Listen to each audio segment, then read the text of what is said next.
Hello and welcome to the Traveling Knitter channel. My name is Steph and sorry about the cats. And this is my StitchQuest announcement video. In this video, I will be explaining StitchQuest, which is a gamified knitting challenge, we could say. It runs for an entire year. And it may just be me that plays it, and that's totally fine. Before we get into it, real quick, if you're wondering what I'm wearing, this is the step-by-step sweater. It uses Fisherman's Wool by Lions brand, 3 different colors, and information about this is on my Ravelry page. It's also in my Everything I Knit in 2025, and it is heavily inspired by another knitter, which if you go on Ravelry, you can see a lot of people were inspired to make this style for the sweater. So all of my social media will have been on the screen if you would like to follow me. But let's get into this year-long challenge that I created. I have my laptop right here because I have created some documents around this. There will be a Google Drive in the description that you can go to and read or download the documents that I've created. There is currently a introduction to StitchQuest write-up. There is a player tracker and prompts spreadsheet, and there is an FAQ of questions that I think might be asked. Astrid has the zoomies, and so that is what you are seeing. And if you hear some aggressive claws on carpet, that is her. She doesn't quite know how to tone it down, and she ends up with rug burn on her little toe beans and her paw pads. So yeah, that took me a year to figure out that it wasn't an allergic reaction. It was her running on carpet extreme. Okay, StitchQuest, how to play. So the goal of it is just to gamify your knitting, right? So all of these rules that I'm going to share, you don't necessarily have to follow them, but they are the rules of the game and what I will be following.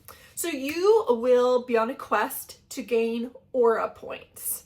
You get aura points by completing prompts and or projects throughout the year. Your aura points serve 2 functions. You can use them just as a rank. So there are ranks that you can ascend to. Think video games, RPG, that sort of style. And then they serve as currency for what you can spend in this game. And what you're spending is essentially real life things that you can buy. So it acts as a way to curb your craft spending. So we'll talk about the rank real quick. When you gain aura points, they're just numbers, right? You can ascend to ranks. So we have beginner, that is 0 to 25 points. Adventurous beginner, 26 to 50. Intermediate, which is 51 to 100. Advanced, 101 to 200. And expert maker, which is 201 and above. I don't expect to reach these ranks, these higher ranks. I envision playing this game for years and years, and so right now those are the ranks, and they're just a way to see how far you can get with the amount of points you have. So when you spend your points, they do subtract. So let's say I have 30 points. That puts me into my adventurous beginner category, but I spend my aura points to gain a thing that I'll talk about in a moment. And let's say it costs me 10 aura points. I would drop down to my beginner because of the points that I've lost. What else can you spend these aura points on? So I have a whole list, and again, this is all in my documents, but I will run through them. Purchasing a pattern, will cost points. Purchasing yarn will cost points. Any sort of finishing item, buttons, zippers, toggles, shawl pins, those are a category that cost a certain amount of points. Accessories, so think like project bags, stitch markers, a ball winder, a swift, things like that. That is a specific point amount. Needles, purchasing, prompt reroll, which we will get to, and cast on. So every time you want to cast on a new project, it will cost you 1 aura point. I decided to go by categories rather than dollar amounts because I have done this in the past, and I find that I like really nice yarn, and so I would just blow through all of my points by making one sweater purchase or something. So I decided to make it a specific point value. All right. Now that you know what you can do with your points, how do you get aura points? So to earn your aura points, you can complete prompts or projects. Every time you complete a project, you will receive 10 aura points. So if I finish a hat, 10 aura points. A pair of socks, not just one, pair, 10 points. A steeked colorwork cardigan, 10 points. I know there are variances in difficulty, but for year 1, I'm keeping it simple. 10 points when you complete a project. Now, the biggest portion of this game are the prompts. So to start the game, you will randomly select 3 prompts. I have a list of almost 50 prompts. There may be more by the time I start the game. So you will randomly select them. How do you randomly select a prompt? I've got a couple ideas for you. You could print them off, because again, there's going to be an Excel spreadsheet with all of the prompts. You can print them off, cut them out, pull them out of a jar. Think TBR jar. You could roll a dice. They are numbered because they're in an Excel spreadsheet, and you could, roll a D20 and go that way and just continue counting through as a way to pick. Or you can use my random prompt generator that I created inside of the Excel spreadsheet. So you can download that spreadsheet, and every time you refresh that page, there will be a randomly selected prompt. These prompts are worth different amounts of points. It is 1, 3, and 10 for those points. Generically speaking, the 1-point prompts are something that you could complete in a day. The 3-point prompt could take you a day, could take you more. The 10-point prompt, I guarantee you will need weeks, months to be able to complete those. So let's run through examples of some of these prompts, shall we? There are, let's head over to the prompt section for an example of an easy prompt or a 1-point prompt. Stitch outside. So you could grab your knitting, your crochet, your cross stitch, what have you, your needlework, and go outside and do some making. I did call this StitchQuest. I'm going to be primarily focusing on knitting, but my goal is that if you are doing a different fiber art, you could participate. You could even get into the sewing, but sewing is less portable than the others, so you would really need to, stitch outside would probably end up being not an easy thing for you to do. So it is really geared towards knitting and crochet, but you can go across. That was the whole goal. Another one is post your project on socials. Whatever social you have, post it. Post a picture of it. Update your Ravelry queue. If you're using Knit and Know, update that. If you have, if you're not on social media and you don't want to be, and maybe you have a knitting journal, update that one. Put all your information in there. Take FO pictures. take some really nice pictures of the things that you finished. Any object that you take a really nice picture of, you get a point. The medium ones, these are worth 3 points, and a lot of them are start a new project. So start a project from a new designer. So this would be someone that you've never knit from before, or haven't knit from in 10 years. I'm kind of using 10 as the new. It could be start a project using a pattern you already own. Worth 3 points. Now, I am saying starting, not finishing. This is start the project. But bear in mind, earlier, I said the rule is that you have to use 1 aura point to be able to cast anything on. So all of these start a project really end up being 2 points when you subtract that first one, but there you go. And then the hard ones, there are not that many of them. One is stitch through the Roy G. Biv. So have projects cast off in every single color. Now you could have one project that has 5 of those colors. That works. But you need to have finished projects during this challenge that are all of those colors. And you need to have done it while this prompt is in play. So that's where it gets difficult. You can't retroactively point to something that you've already finished. It has to be when this prompt is in play. Replace daily social media usage with stitching for a week. It doesn't have to be consecutively, but it does need to be 7 days where you look at yesterday's social media, or not, yesterday's cell phone social media usage and knit that amount the next day. So depending on how much you're online, this could be either easy or hard. I will say for me, not that hard, because I, on average, am on social media maybe 2 or less hours a day, which does seem like a lot, but most of the time you're multitasking. So I know comparative to my friends, I am much lower than, I think I'm much lower than the average person. Definitely for a millennial.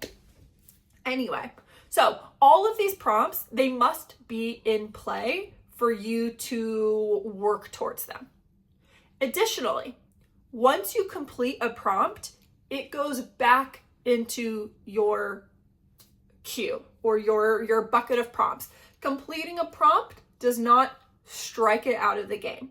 So you could have the stitch in public prompt, you stitch in public, and then you re-roll for the next one once you finished it.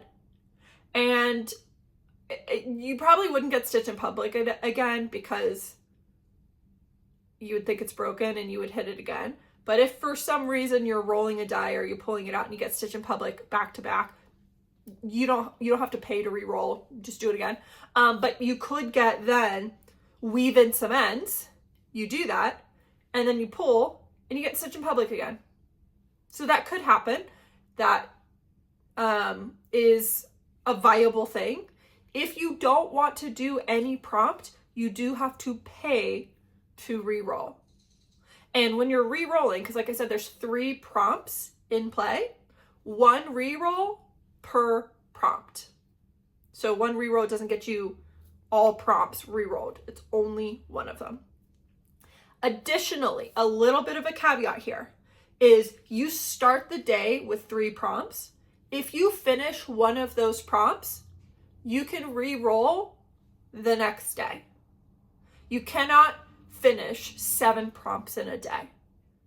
The most you can finish is 3 in one day. So those are our prompts. I have created a player tracker and prompt sheet. And so you can download that, or you can keep track of your prompts however you want to. So if you have a knitting journal, you can create some spreads. I will share my spread in a later video when I set up my game. I will have another video where I set up my StitchQuest game. The player sheet, it's very simple. I just have a spot for the 3 prompts, and then I have a current aura point section, an aura points spent section, just in case I want to see how many aura points I am spending. This is not necessary, but it is something that I would like to see, because then you add them together and that's technically the total aura points that I've ever had in the game. Then I have a player level where it's currently set to beginner because I have no points and the game has not started. And then I have a section for current project. So I can put in my current project that I'm working on and tie it to one of the prompts that is above. You can obviously edit this if you'd like. You can add more projects if you want to use the spreadsheet just to keep track, or if you don't want to use it at all, you don't have to. It is completely optional. Okay. StitchQuest year 1 is going to go from February 1st to January 31st, 2027. It's starting on my birthday because I didn't have enough time to get this ready and set up for January 1st. A lot of things go on at the end of December, so I decided to start it on my birthday instead. So it's a year long. I do have some hashtags you can use, StitchQuest and StitchQuest year 1, if you would like to post on socials. I say socials as if I'm all over the place. Frankly, I'm only on Instagram because I can't be bothered to be on a lot of other social media platforms, but you can use those hashtags. I am also I have ideas for expansion for this game, because you may be wondering, what's the point of the ranking? Year 1, it's just kind of just for vibes. It's just to see how high you can go. Year 2, I have plans for additional pieces. Again, this kind of just depends on if anyone even does this with me. If it's just me, I may never talk about this again. I also have some special events planned throughout the year. The one that's going to come up pretty quickly is the Olympics. And so I'll most likely make a video about that very, very quickly in February. But the gist of it is going to be, you'll select a team or a sport and a project and only work on that project while watching that team or that sport. And yeah, so it's just going to be like hyper focusing on something. Anything else that I would like to call out about this? If you have other prompts, please suggest them to me. You can add them into your own prompt generator. If you're using my spreadsheet, there is a formula, and you'll just need to update the formula to extend the table that it's looking at. Not very hard. I have notes in my FAQ about how to do that. But if you're at all familiar with Excel and formulas, you'll be able to tell what you need to do, right? It's a very simple formula. You just need to change one of the numbers or 2 of the numbers, but they're the same number. Yeah, so if you have ideas for additional prompts, please let me know. I would love to add them into the prompt library for everybody. There are FAQs, so if you have a question, read the FAQs just in case I have answered it. But if I haven't, please leave them below this video if you have questions. As of right now, I have not created any sort of Discord or anything, because again, I just don't know if anyone's going to even do this with me. But if I have enough interest, I will set up a Discord channel. I just find that's easier to follow.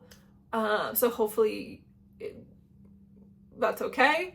Instagram just gets it's too much in the chat. I've done a couple knit-alongs / test knits that use Instagram as a chat, and I hate it. I'll be honest, I hate it. It is so much noise, and yeah, it makes me unnecessarily stressed to see all of that noise, and then I kind of get frustrated because I'm like, don't you guys work? Right? Because I'm working and my job is a lot of pings and a lot of noise like that. And so then have my fun be that, which you may be wondering, why did you gamify this? Game is in the title. I love gamifying everything. Anyway, I hope you participate. I would love to hear your feedback if you have ideas, questions, anything like that. Like I said, this starts February 1st, so we only have a couple weeks, 2 weeks, until then. And yeah, cast on some projects if you don't want to spend. But again, you'll get some points pretty quickly, and it only costs 1 to cast on and 1 to re-roll if you don't like any of your prompts. The last thing I will leave you with when setting up your StitchQuest challenge, one of the things you can do is add project-specific prompts. So in my prompt library, there is a cast X project on. And that would be like, if you know you want to cast on a Sophie scarf in 2026, you can edit that to say cast Sophie scarf on. You can add as many of those prompts as you want, but again, bear in mind, if you don't want to do that prompt later on down the road, it will cost you or a point to skip it. So maybe use it a little bit sparingly. You will, once the game starts, you will not be allowed to add any prompts into the game other than during special events, which I will announce later on down the year. I'm excited. Like, I'm genuinely excited about this. I have been working on this behind the scenes. My YouTube channel is not that big. It does not take me this much time to work on anything. Behind the scenes of my normal job, let's say that. And I'm so excited to get started. And I'm excited to show you my knitting journal that I have started my spreads for this. And I'm hoping this will, one, as always, stop me from purchasing as much yarn, and be, get me to do additional things like knitting outside. And yeah, I'm gonna stop blabbing now and end the video. If you're excited about this, let me know. If you think this is dumb, don't let me know. Because I know not everyone wants to gamify their knitting or their hobbies, but I do. So I will see you in my next video. Bye.